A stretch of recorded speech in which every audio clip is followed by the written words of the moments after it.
Questa è una storia di angeli e demoni. È la storia di un uomo che per tutta la vita ha combattuto con queste due polarità.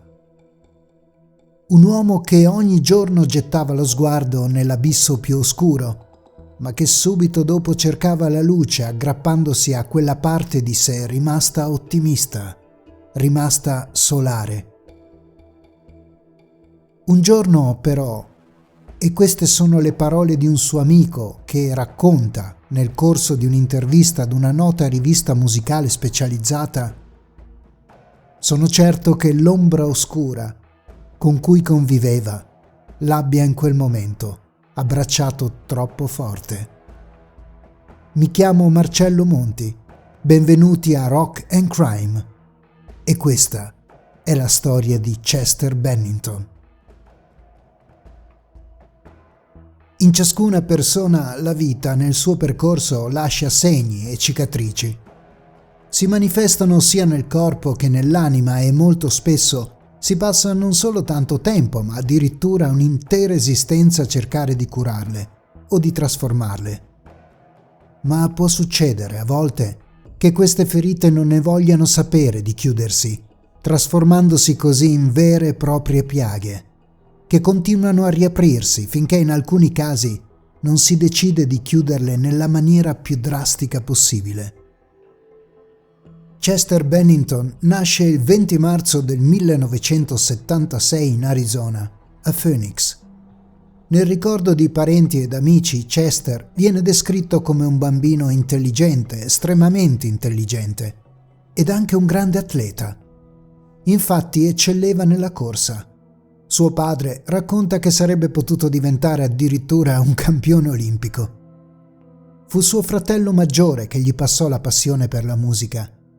All'età di 2 anni imparò a cantare un brano dei Foreigner, uno dei gruppi di punta dell'hard rock americano di quegli anni. È all'età di 11 anni che Chester Bennington subisce il primo grosso trauma della sua vita: il divorzio dei genitori. All'inizio viene affidato al padre, Lee Russell Bennington, di mestiere poliziotto. È in questo periodo delicato di crescita che in Chester cominciano a manifestarsi i segnali di quella lotta interiore che lo accompagnerà per tutta la vita. Da una parte, come racconta suo padre, c'era un ragazzino dal carattere apparentemente solare, descritto come sempre di buon umore, predisposto allo scherzo, al divertimento continuo. Dall'altra c'erano le difficoltà della crescita, ingigantite dal fatto che era considerato diverso dagli altri. Da quando era piccolo, infatti, Chester è stato vittima di bullismo. Un po' per il suo aspetto fisico, era piccolo e magro, ma anche per il suo modo di porsi. Durante gli anni dell'adolescenza era considerato strano. Aveva i capelli lunghi, indossava magliette delle sue band preferite. Ascoltava il grunge. Alice in Chains, Nirvana, Stone Temple Pilots, Pearl Jam. Ma Chester Bennington non era una persona strana. Questo suo atteggiamento, che lo portava ad essere considerato un nerd dagli amici e dai compagni di classe, nascondeva un segreto oscuro, un abisso inimmaginabile: quello della violenza. Fin dall'età di 8 anni Chester Bennington è stato vittima di abusi sessuali da parte di un amico più grande di lui. Queste violenze continuarono fino all'età della prima adolescenza. Lo stesso Chester, anni dopo, in un'intervista, descrisse questo periodo in maniera drammatica. Dichiarò che l'amico lo picchiava, lo costringeva a fare cose contro la sua volontà e che nel fare questo gli aveva distrutto totalmente l'autostima. E, come spesso succede, la vittima ha troppa paura di parlare, troppa vergogna di quello che sta succedendo e sprofonda sempre di più in un tunnel di sofferenza. Questi segni, queste ferite, cambiano completamente il carattere di Chester e i suoi comportamenti diventano, per definizione, antisociali.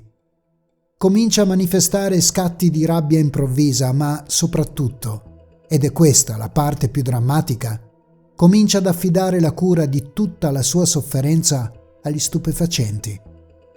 Inizia infatti ad assumere droghe di qualsiasi tipo e in maniera continuativa. Chester Bennington diventa tossicodipendente. In questo scenario personale che definire difficile è poco, all'età di 17 anni Chester viene tolto dalla custodia di suo padre e viene riaffidato a sua madre. Quest'ultima però rifiuta l'idea di avere vicino un figlio tossicodipendente e, molto semplicemente, lo caccia di casa.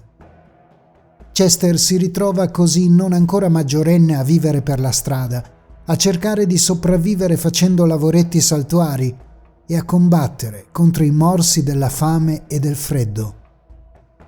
Ed è in questo periodo della sua vita, mentre è impegnato per la sua sopravvivenza, che riscopre la passione travolgente per la musica che il fratello gli aveva passato da bambino e scopre un talento enorme per il canto.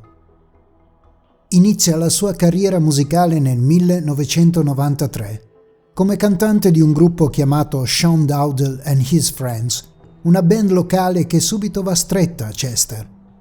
Infatti la lascia dopo poco tempo, cogliendo l'occasione per entrare in un gruppo con ambizioni un po' più elevate.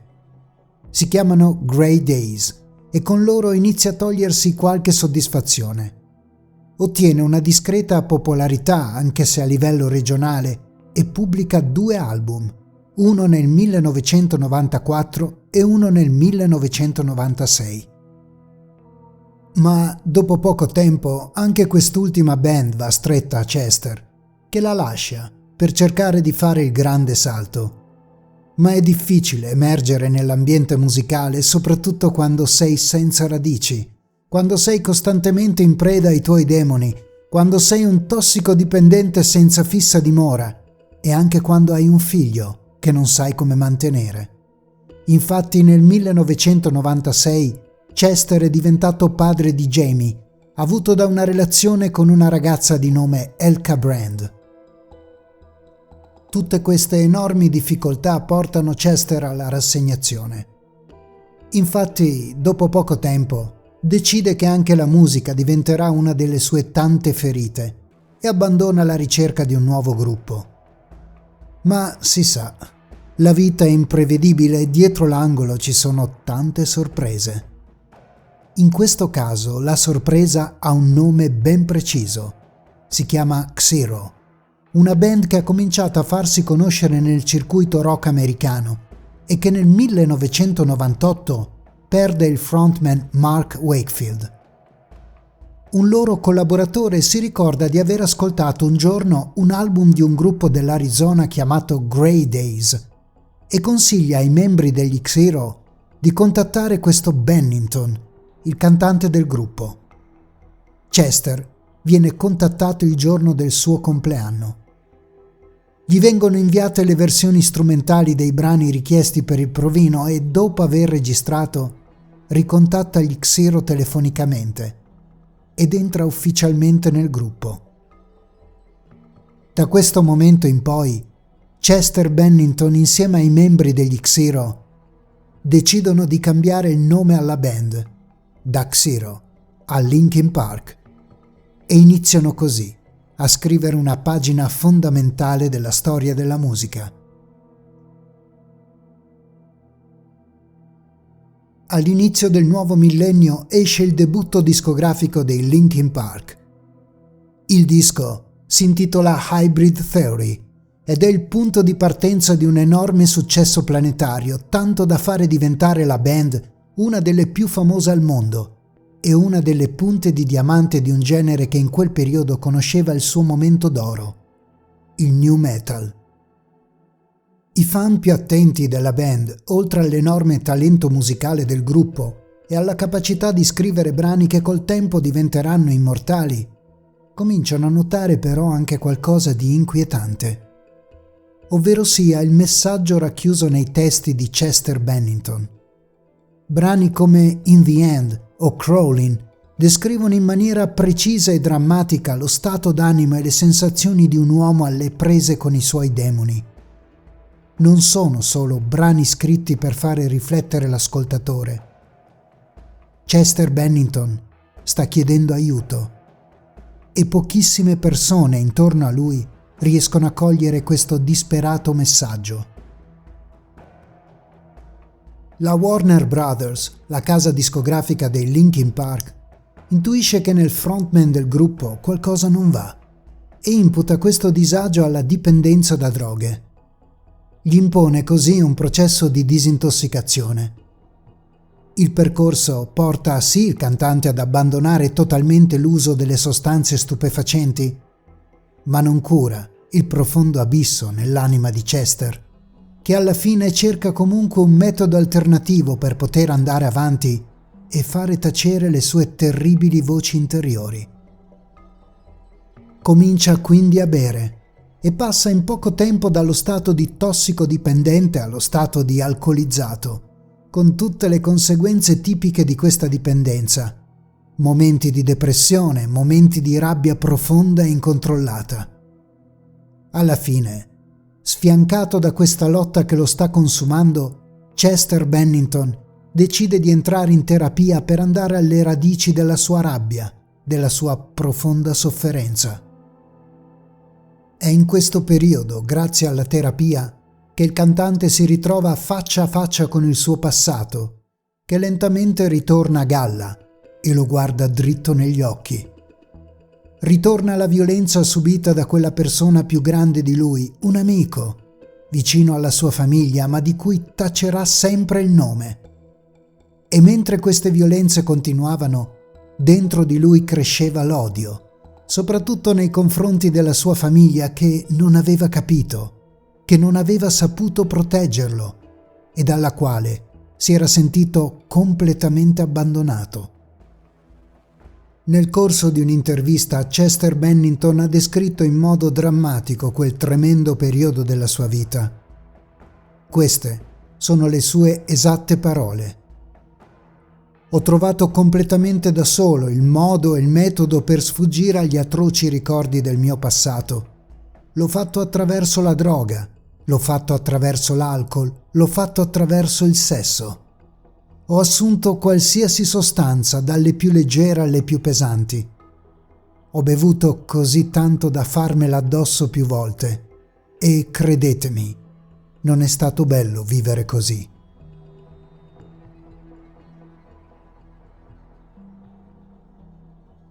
Ma abbiamo detto all'inizio che questa è una storia di angeli e demoni. Nella parte luminosa della vita di Chester Bennington c'è la sua straordinaria carriera con i Linkin Park, una fama planetaria che lo porta a diventare uno dei cantanti più amati di tutto il mondo del rock. C'è la famiglia, ci sono i figli e c'è da dire che nonostante il suo passato difficile, Chester è stato un bravissimo padre. Nel corso della vita ha avuto svariate relazioni e ben 6 figli. Ma c'è anche un'altra figura importante nella sua vita, forse la più importante. Nel 2008, nel corso della 5ª edizione del festival Project Revolution, rassegna organizzata annualmente dagli stessi Linkin Park, conosce una persona con cui finalmente si può liberare, con cui finalmente può parlare a cuore aperto. Molto più di un amico, molto più di un fratello. Una persona che lo capisce, che gli dona per la prima volta nella sua vita un'amicizia totale e sincera. Questa persona è un suo collega, è un cantante, è come lui. Questa persona è famosa per essere il cantante dei Soundgarden e si chiama Chris Cornell. Tra i due si instaura un rapporto profondo che in realtà non è una semplice amicizia. Lo possiamo considerare un aiuto reciproco per scacciare i fantasmi che danzavano nell'anima dei due artisti, per cercare insieme un equilibrio per poter andare avanti, sostenendosi l'uno con l'altro. Ma, come abbiamo detto all'inizio, certe ferite non sono cicatrici, sono piaghe. E le piaghe spesso non ne vogliono sapere di chiudersi. E purtroppo, a volte, vincono loro.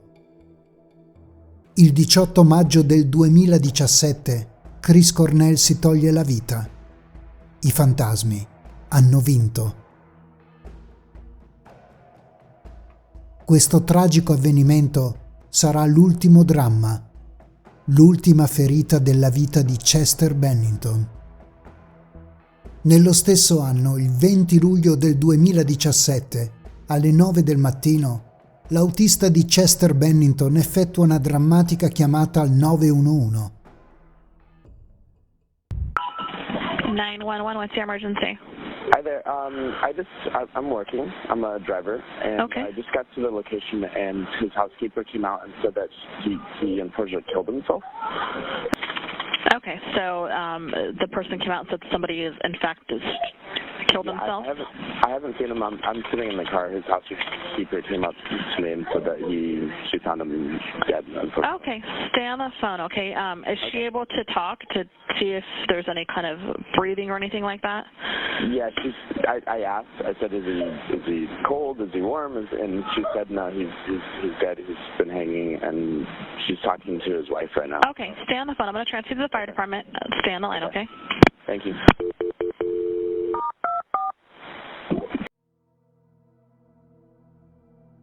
È la governante del cantante a trovare il suo corpo senza vita nella residenza di Palos Verdes Estates in California.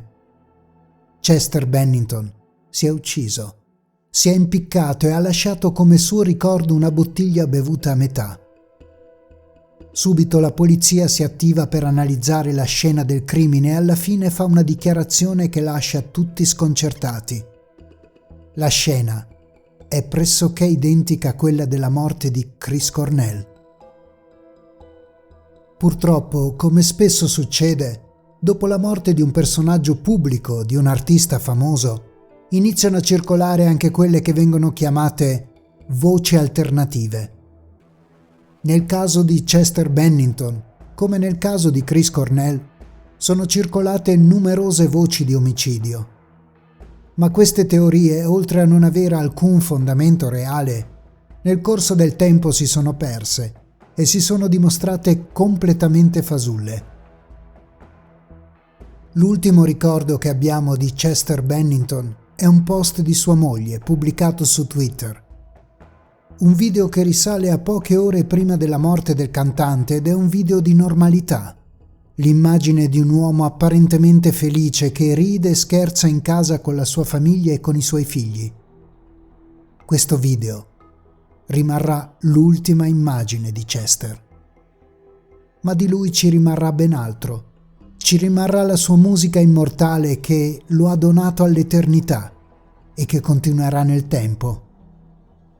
Chester Bennington è stato un uomo che ha lottato tutta la vita. Ha lottato con quelle che all'inizio della nostra puntata abbiamo chiamato piaghe, ferite aperte, che non si sono mai rimarginate. Un uomo che a un certo punto della sua esistenza ha finalmente incontrato un amico, una persona con cui ha potuto aprirsi, a cui ha potuto affidare tutti i suoi più intimi segreti, tutti i suoi dolori, per cercare di curarli, per cercare di trasformarli. E quando questo amico se n'è andato, l'abisso profondo e oscuro della sua anima ha ingoiato tutto. Anche quella luce che lo aveva portato ad essere uno dei musicisti più amati della sua generazione, che lo aveva portato a diventare, nonostante tutto, un ottimo padre, un bravo marito.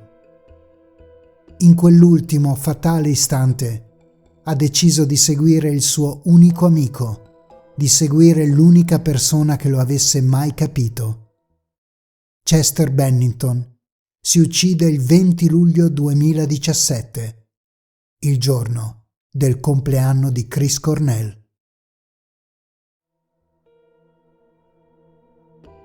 Marcello Monti vi saluta e vi dà appuntamento ad una prossima puntata di Rock and Crime.